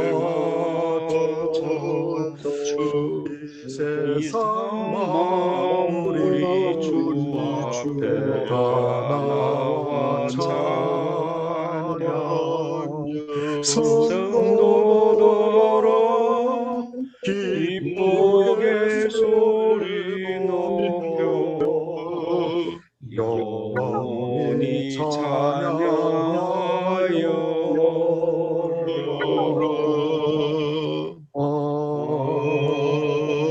아멘. 보입니까? 네. 네, 붉은 줄과 동그라미 보입니까? 예. 예. 네. 그렇게 해야 우리가 진짜 찬양으로 예배드릴 수 있죠. 그리고 예배 시간에 일찍 나가는 이유는 주보를 미리 받아볼 수가 없으니까 주보를 보고 오늘 본문 말씀을 읽고 묵상해 보고 오늘 부를 찬송가를 살피고 줄치고 매줄 그렇게 해보세요. 뭐 온 찬송가에 줄이 쫙 나가죠. 예. 뭐 또 다른 찬송가 보여줄까요? 진짜 줄 있나 없나? 다 있죠. 예. 그렇게 해서 우리 마음을 담은 진심을 담은 여호와께 드리는 새 노래로 찬송을 할 수 있도록 여기 우리 토요일 날 뭡니까? 그 유명한 노래 뭐 하는 거 있죠. 그 프로그램, TV 프로그램. 한국 노래자랑이요? 전국 노래자랑 아니고 유명한 가수들이 나와갖고 막 서로 경쟁해갖고 이렇게 한 사람 떨어지고 이제 이렇게 해서 6명이 막 부르는, 그거 여러분 잘 안 보는가 보네. 저는 그걸 보면서 충격을 받았습니다. 가수들도 자기 노래를 저렇게 막 준비하고 연습하고 해갖고 막 마음을 다해서 막 이렇게 부르는데, 이야, 우리 예배 찬송이 이렇게 되겠나. 내가 남의 교회 나가갖고 늘 불만족스럽고 참 힘든 게 그런 거. 찬송이 정말 여호와께 드리는 새노래를 드리지 않고 있기 때문에 너무너무 힘들고 답답해요. 자, 여기 이제 그 예배에 대해서 예배를 통해서 하나님과 교제하는 이 주제를 하면서 하나님이 받으시는 예배, 이런 111페이지 거기 이제 2번 참 예배를 하기 위해서는 하나님께 예배하는 자들의 자세가 중요합니다. 이게 이제 오른쪽 예배에 우리가 좀 생각해 볼 거, 제가 4가지를 좀 이야기를 드려볼게요. 첫 번째는 하나님이 받으시는 예배, 참 예배를 드리기 위한 자세, 이것이 이제 주제고요. 참 예배를 드리기 위한 자세. 1번, 예배는 전날부터 시작된다. 예배는 전날부터 시작된다. 토요일이 예비일이죠. 토요일이 예비일.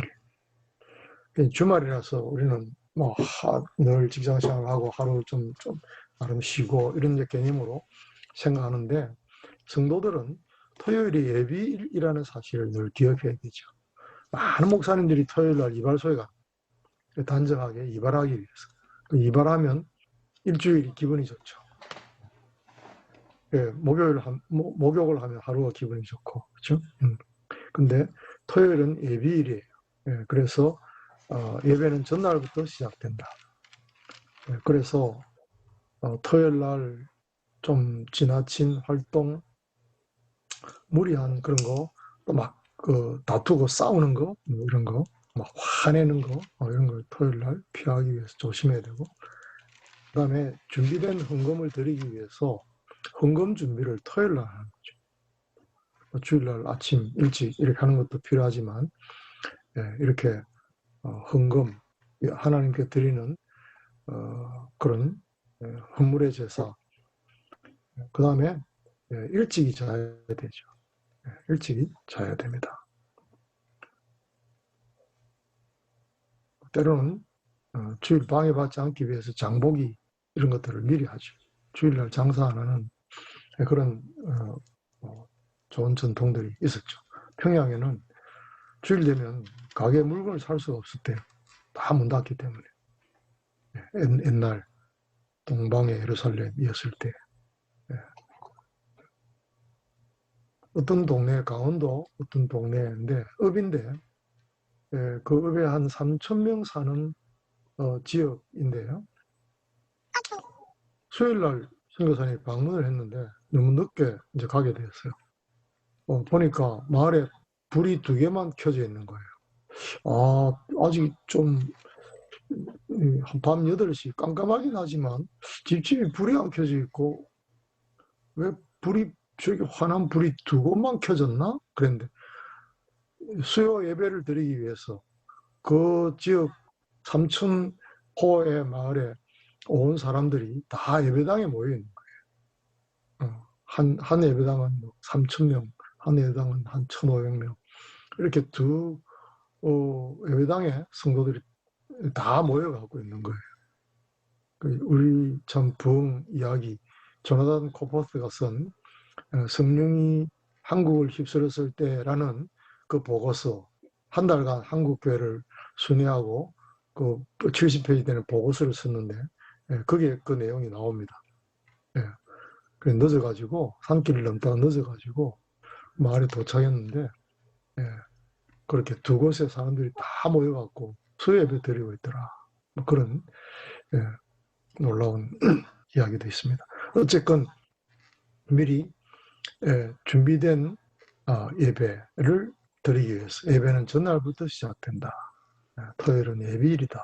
그 생각을 할 수 있도록 그렇게 우리가 그것을 잘 철저히 지키고 또 그런 변화된 삶을 우리 양육하는 대상에게 가르칠 수 있도록 그렇게 하면 좋겠어요. 그 다음에 일찍이 예배당에 간다. 일찍이 예배당에 간다. 그러면 아침부터 준비가 되겠죠. 그래서 복장도 준비하고 옷 매무셔도 그렇고 샤워도 하고 그렇게 해서 이제 집에서 좀 아직 시간이 이르면 성경 읽기를 하는 것을 권장드립니다. 시편 읽는 것은 제일 좋고 또 그동안 조금 구약 성경 스토리 이런 역사서 이런 거 또 복음서 이런 성경 읽기를 주일 오전에 하면 참 좋습니다. 그 자체가 영적으로 확 준비가 되기 때문에 찬송과 말씀 읽기 하고 일찍이 교회 가서 주보를 들고 본문 말씀을 먼저 읽고 묵상해 보는 거죠. 그리고 찬송가 보고 찾아놓고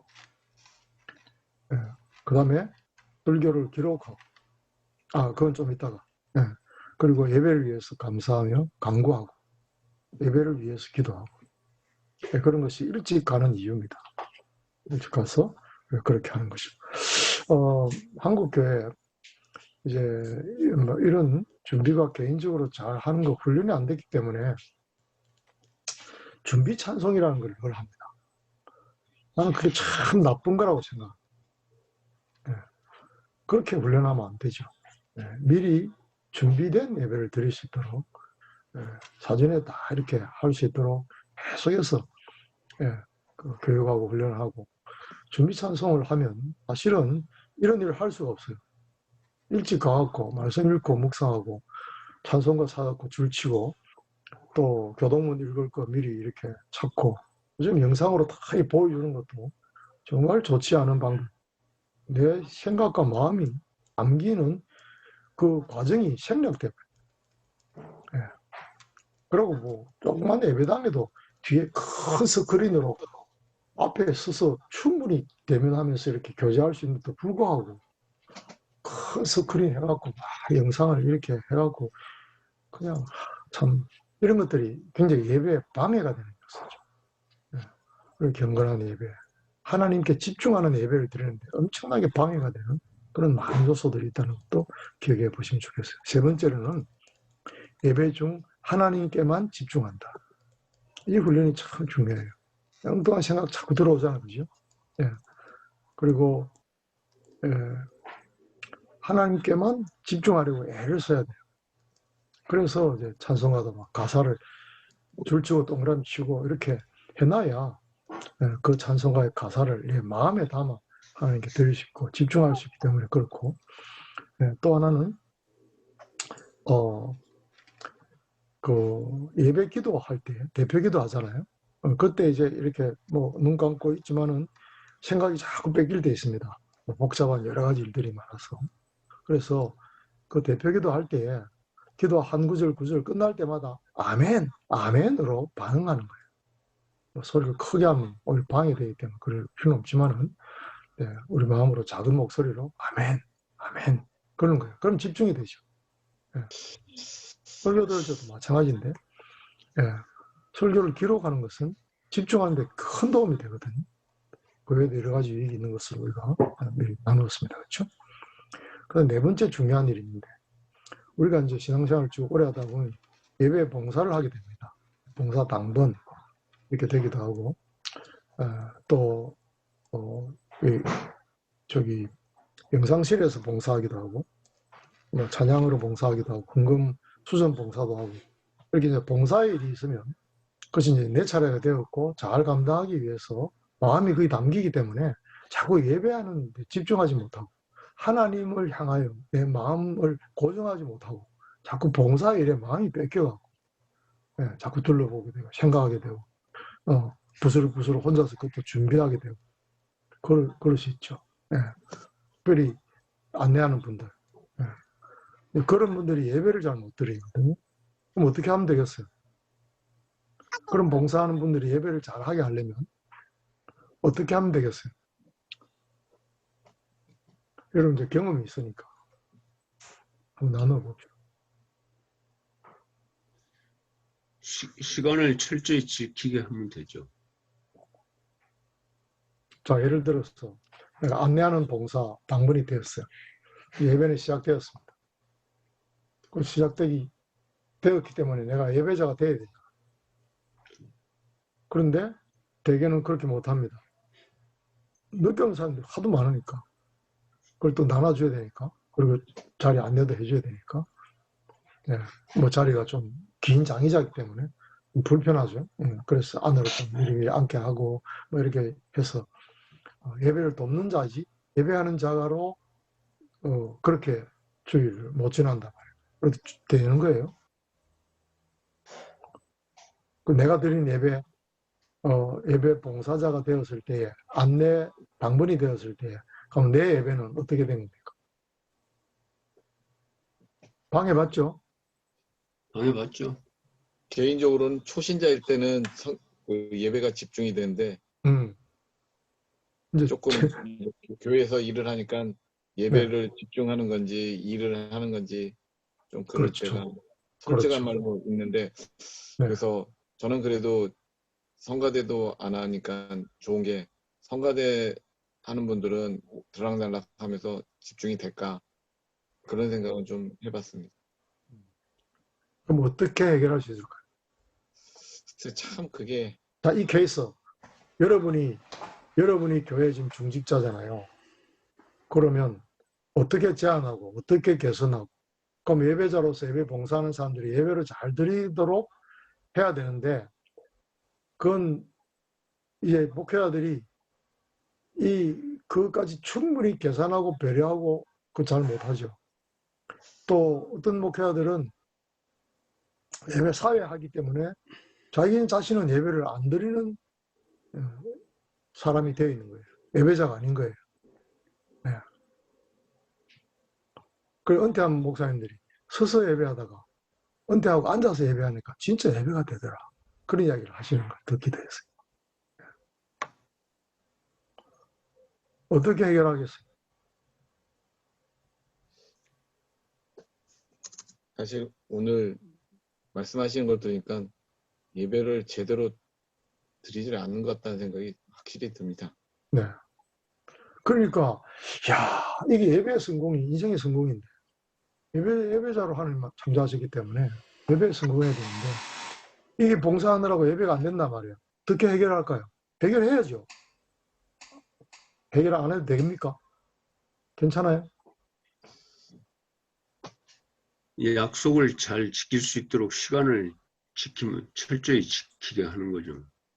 그거 한 방법이고 또 한번 생각해 보세요. 우리 교회 어떻게 지금까지 내가 경험해 이건 이렇게 개선되면 다 예배 봉사하는 사람들이 다 예배 드릴 수 있는데 그런 아이디어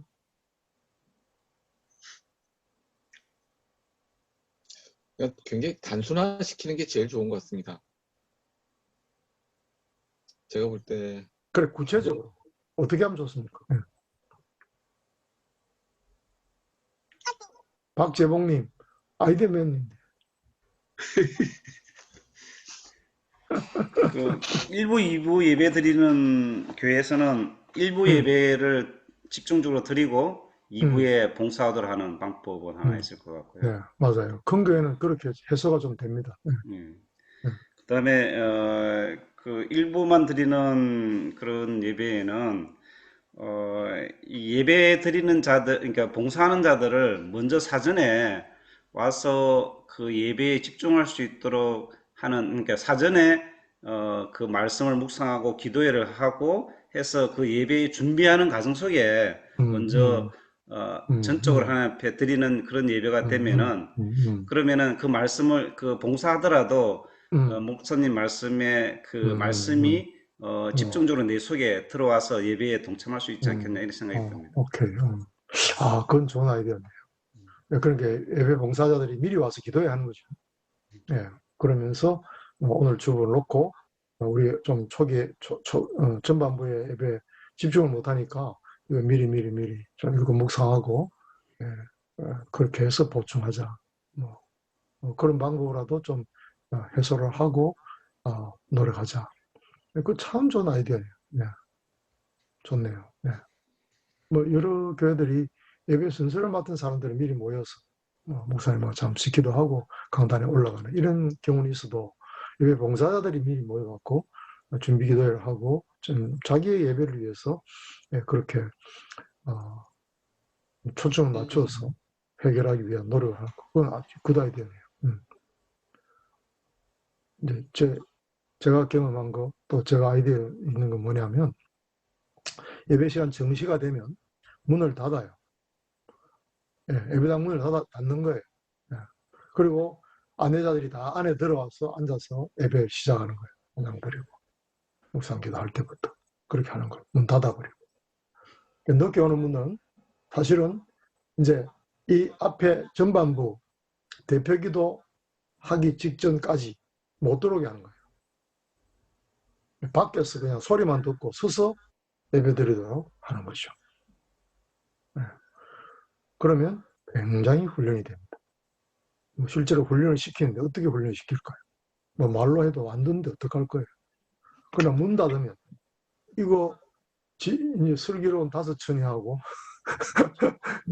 그 기름 준비 못한 5처녀가 생각이 나고 아주 움찔하면서 그렇게 훈련이 되고 또 모든 사람이 그렇게 예배에 집중할 수 있도록 그렇게 되는 것 같아요.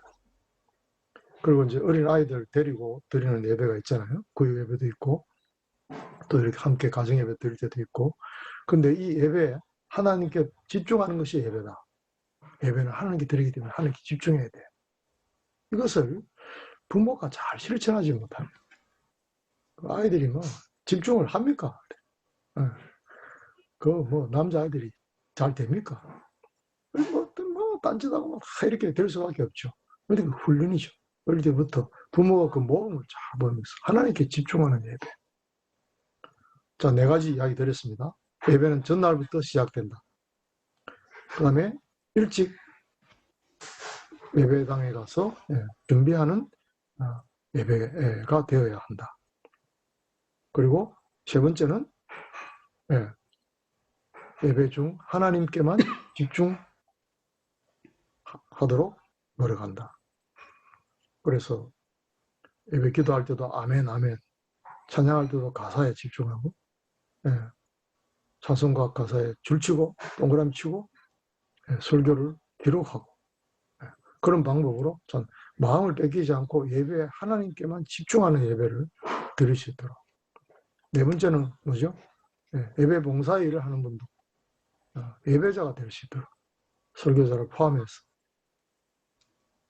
예배자가 될 수 있도록 이렇게 준비된 예배와 그렇지 못한 예배가 경험에 있어서 많은 차이가 있다라는 사실을 내 경험, 내가 어떻게 해결했는지 그것을 우리가 양육받는 사람에게 이렇게 구체적으로 이야기해 주어서 그 예배의 성공자가 될 수 있도록 하나님과 친밀한 교제인 예배의 성공을 할 수 있도록 그렇게 되는 것이 정말 중요한 것 같습니다. 자, 여기까지 예배를 통한 하나님과의 교제에 대해서 생각했습니다. 뭐 생각할 게 많죠. 오늘은 이 부분이 좀 중요해서 자꾸 제가 반복해서 강조를 하게 되네요.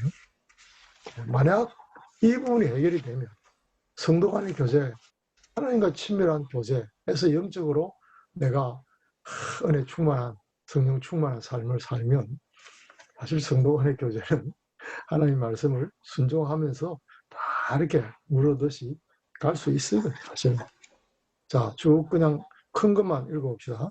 자, 네 가지 지금 말하고 있는데, 성도 간의 교제, 지체의식이 있어야 됩니다. 두 번째는 뭐죠? 주 안에서 하나됨, 하나가 되어야 됩니다. 세 번째는 우리 모두가 좀 다르다는 다양성을 이해해야 됩니다. 그 다음에 서로 사랑해야 됩니다. 5개 있네요. 또 서로 덕을 세워야 합니다. 이렇게 5가지 정도의 교제를 아름답게 하는 요소들을 쭉 그게 기록하고 있습니다. 자, 하나씩 나눔을 해볼까요? 자, 지체의식이 있어야 합니다. 한 몸. 여기 이제 최성신님부터 시작해볼까요? 그걸 쭉 공부하시면서 이게 깨닫게 된 것이나 강조해야 될 어떤 것들이 있었습니까? 그러니까 저희가 지금 한 몸이라는 개념이 이게 목배임의 역할이라고 보고요. 그러니까 저희 생각과 모든 그런 것들을 예수 그리스도의 머리 대심으로 인정하고 그 다음에 각 지체가 서로 연합을 했을 때가 한 몸이 이루어진다라는 것이 이제 지체의식이라고 생각하고요. 지금 저희 교회 같은 경우는 이제 조금 연로하신 분들이 많기 때문에 이제 그분들을 이렇게 신방하고 이렇게 돌봄을 하시는 뭐 팀은 아니고 그냥 이제 몇 분이서 이제 자발적으로 그걸 좀 하고 있는데 그런 분들이 아까 이제 그 예배 중에도 마찬가지지만 자칫하면 그러니까 봉사가 예배라고 생각을 하고 있고 교제를 좀 착각하고 있는 좀 그런 부분들이 있는 것 같더라고요. 그래서 이제 그분들은 그냥 자기가 그렇게 돌보는 것을 막 내세우는 그런 현상이 있어서 그러니까 각각의 지체가 각각의 다름을 인정을 해야 되는데 그렇지 못하고 자기가 하는 일에 너무 만족하고 집중하고 자랑하고 싶어하고 이제 이런 게 또 상대방 또 다른 그것을 하고 싶음에도 못하는 또 성도들은 괜히 또 이렇게 약간씩 좀 시기 질투 이런 게 좀 나타나는 그러니까 보이지 않는 그런 게 있는 것 같아요. 그러니까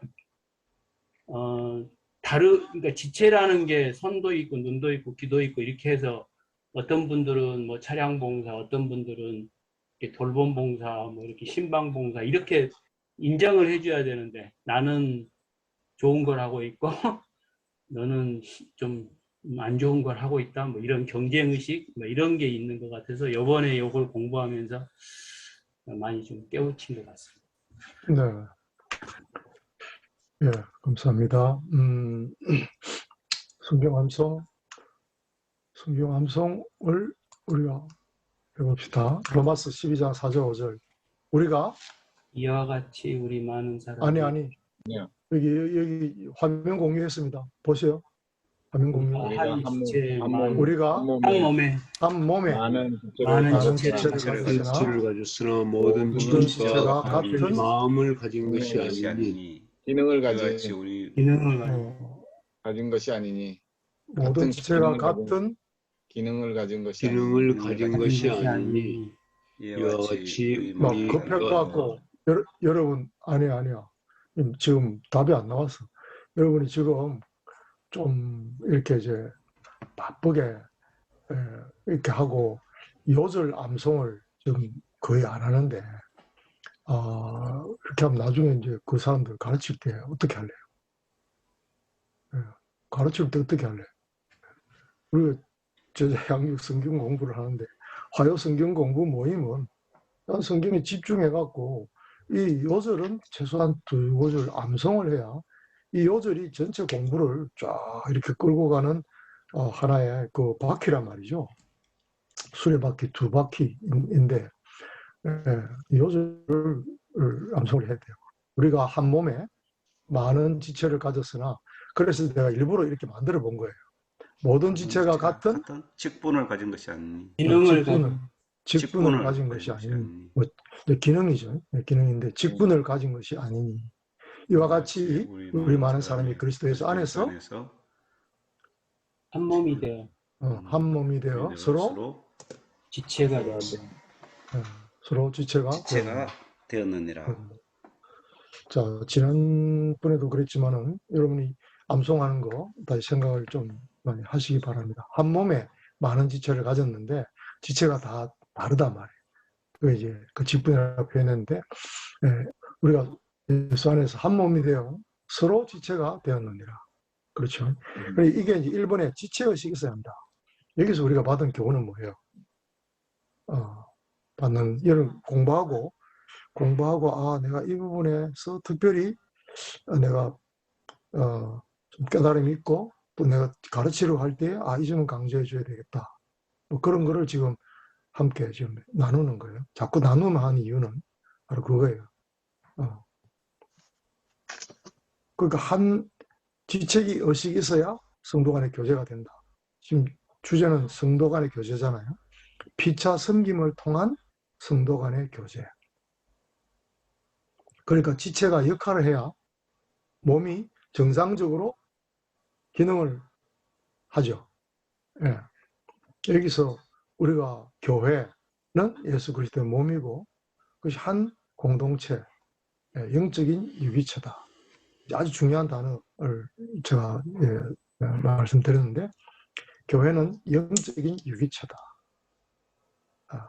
교회는 영적인 유기체다. 한번 따라해 보시죠. 교회는 영적인 유기체다. 교회는 영적인 유기체이다. 유기체가 뭐예요?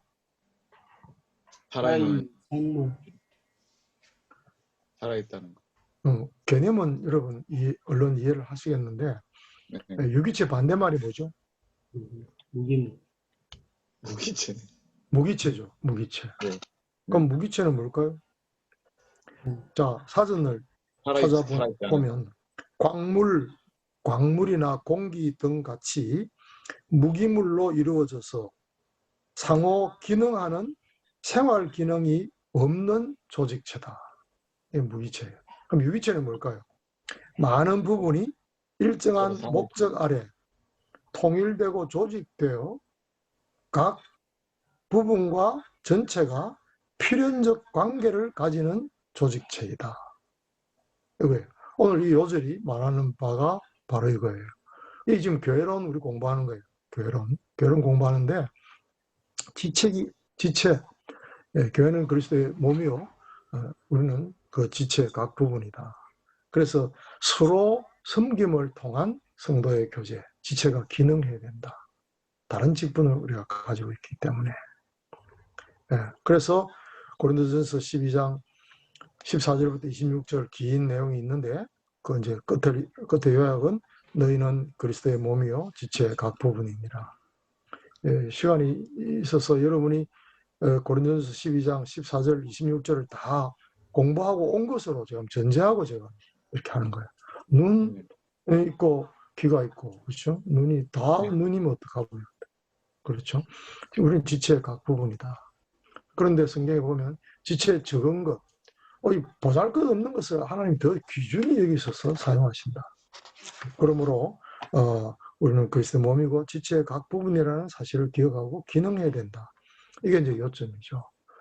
자, 예를 들어 봅시다. 이게 말로 설명하는 것보다는 이제 예를 들어 가지고 설명을 해야 이제 배우는 분들이 쉽게 깨달아요. 이 눈 보세요. 눈의 기능이 하나예요, 두 개예요, 세 개예요? 2개. 4개예요, 5개. 눈의 기능이요? 어떤 게 있어요?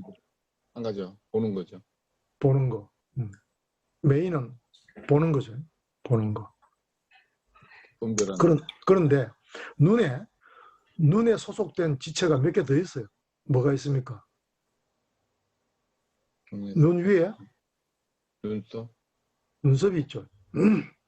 그리고 눈꺼풀, 눈썹 밑에 눈꺼풀이 있고 눈꺼풀 밑에 박재봉님 뭐가 있습니까?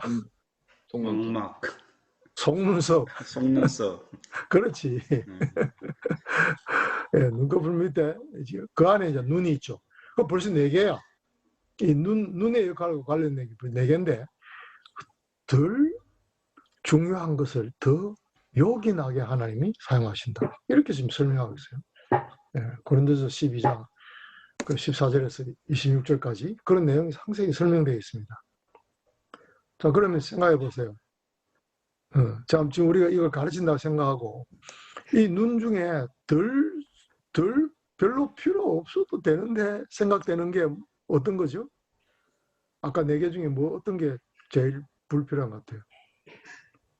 윗속 눈썹이요. 속눈썹? 아니요, 위에 눈썹. 위에 눈썹. 눈썹이 없으면 눈이 기능하는데 무슨 방해가 받습니까? 눈의 위치가 불분명할 것 같습니다. 눈알이잖아. 눈썹 밑에 눈이 있으니까. 눈이 있으니까 눈이 있다는 거를 위치를 정확히 알 수 있어요. 이제 여러분 깊이 생각을 못 해봤지. 얼른 생각을 해봐도 알 수 있어요. 이마는 왜 있겠어? 열이 나는가 아닌가 안 나는가 이마를 짚어보자. 그죠? 네. 이마는 이 뇌에 막 옳은 열을 식혀주는 제일 큰 역할을 발렸지. 하는 거지. 그죠? 그 얼굴이 어딘지 이제 그 표시해주는 이 부분이고. 이마가 있어야 눈으로 흐르는 눈물을 감지할 수 있습니다. 그렇죠? 이 땀을, 그죠? 땀. 눈썹. 네, 땀을 감지할 수 있죠. 그래서 이마에 땀을 닦죠. 그죠? 네. 그리고 이마의 역할은 이제 그런 열과 관련된 그런 소중한 기능도 있다는 걸 알 수 있죠. 눈과 관련해서 생각해 보면 그 눈썹이 없으면 그 흐르는 땀이 눈으로 바로 들어가겠죠. 그러면 운동선수가 땀 흘리면서 경기를 하게 되는데 거의 방향을 잃어버리게 되겠죠. 눈이 기능을 못하니까. 운동 경기 못하게 되겠죠. 사실은 이 눈썹의 기능이라는 것이 위에 있는 것들을 이렇게 차단해서 옆으로 흐르게 하는 눈을, 그죠? 눈이 정상적으로 기능하도록 하는 중요한 보조 기능을 하고 있죠. 눈꺼풀은요. 속눈썹부터 생각해 봅시다. 속눈썹은 왜 있을까요? 눈에 들어가는 걸 차단시키죠. 그렇죠. 먼지나. 눈에 망막이 있고 이렇게 안에도 여러 가지 이제 눈물샘이 있어갖고 이렇게 해서 이렇게 여러 기능을 하고 있죠. 눈물샘이 없으면 눈 안에 들어간 그 이물질을 밖으로 꺼낼 수가 없죠. 그 눈곱이 끼고 이런 것들은 다 이물질이 이제 나오는 거죠. 이 눈물샘이 하는 역할이죠. 근데 이 눈썹은 먼지가 못 들어오게 하잖아요. 그죠? 먼지가 못 들어오도록 막는 거죠. 이제 목이나 뭐 팔이나 뭐 이런 벌레들이요. 겁 없이 눈으로 확 들어옵니다. 그런 걸 많이 경험하죠. 그러면 이제 눈을 감아야 되겠죠. 그게 이제 눈꺼풀이라는 기능이지 않습니까? 눈꺼풀이라는 기능이 또 하나 있습니다. 눈물을 짜내는. 눈물 짜내는 거? 그 아래쪽, 그 눈두둑도 있어요. 눈두둑도 사실은. 근데 그 눈꺼풀이 하는 기능 생각 안 해보셨죠? 선생님 공부할 때 이런 걸 이야기해 주면 재밌습니다. 그리고 얼른 이해됩니다. 이게 각각 기능 안 하면 정상적으로 몸이 안 돌아가는 거예요. 눈이 계속해서 뜨고 있으면 안 돼요. 사람이 8시간 자야 됩니다. 그럼 잠은 자는 기능을 눈꺼풀이 해야 안 해요? 합니다. 천하장사도 눈꺼풀의 힘을 못 견디죠. 무거워요. 눈꺼풀이 제일 무겁죠. 세상에 제일 무거운 게 눈꺼풀이죠. 그래서 누나 기능 그만해. 쉬어. 그 역할을 눈꺼풀이 해주죠. 이처럼 모든 기능들은 다 각각 역할가 있어요. 그죠? 그래서 우리가 각각 다른 은사를 하나님께 주시는 이유가 그거죠. 그렇게 해서 몸이 정상적으로 기능할 수 있도록 해주는 거죠. 우리 많은 사람이 그리스도 예수 안에서 한 몸이 되어 서로 지체가 되었느니라. 서로 역할과 기능을 통해서 우리는 그 몸을 정상적으로 활동하고 유지하고 자라게 하는 그런 역할을 우리 하는 것이죠. 교제와 관련된 두 번째 요절은 서로 사랑하라 하는 요절입니다. 자, 이 갈로 안에 채워봅시다. 요한복음 계명을 13장 너희에게 주노니 대계명을 서로 서로 사랑하라. 너희를 사랑한 것 같이 내가 너희를 사랑같이 너희도 너희도 서로 사랑하라. 서로 사랑하라. 너희가 서로 서로 사랑하면 이로써 모든 사람이 너희가 내 제자인 줄 알리라. 내 제자인 줄 알리라. 내 제자인 줄 알리라. 자, 이런 요소들은 우리가 함께 외우면 참 좋겠다 그런 생각이 듭니다. 자, 오늘 시간 때문에 공부는 여기까지 하고 오늘 장기자랑 준비한 분이 있을 건데 박재봉님은 희한한 그 공식을 갖고 뭘 우리를 놀래게 하려고 자 준비된 분들부터 쏘세요. 시간은 2분.